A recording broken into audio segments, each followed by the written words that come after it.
ఆకాశం భారంగా ఉంది. నది నిశ్శబ్దంగా ఉంది.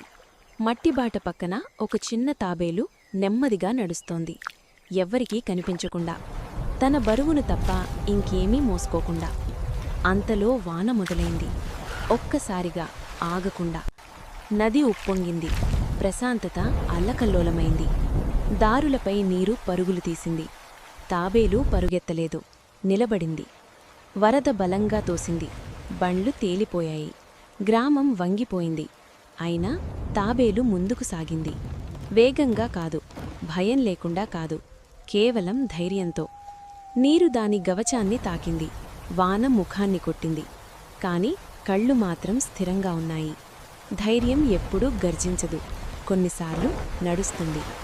ముందొక మేక విరిగిన పలకపై కంపిస్తోంది. నీటిలో చిక్కుకుంది.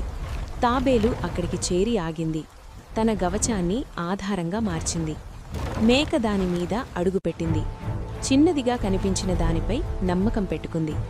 నెమ్మదిగా, జాగ్రత్తగా తాబేలు ఆ బరువును మోసింది.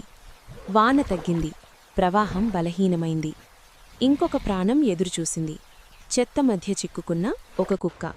మళ్లీ తాబేలు ఆధింది. మళ్లీ తన గవచాన్ని ఇచ్చింది. 2 ప్రాణాలు మీద ఉన్న తాబేలు ఎత్తైన నేలవైపు కదిలింది. అడుగు తరువాత అడుగు. తొందరలేదు, వెనకడుగు లేదు. చివరికి ఎండిన నేల, నీరు వెనక్కి తగ్గింది. మేక, కుక్క కిందకి దిగాయి. ఊపిరి పీల్చుకున్నాయి. మేఘాల మధ్య నుంచి సూర్యకిరణాలు వచ్చేటప్పుడు తాబేలు ఒంటరిగా నిలబడింది. ఎందుకంటే వేగం ప్రభావానికి సమానం కాదు. ఇలాంటి మంచి కథల కోసం సబ్స్క్రైబ్ చేయండి.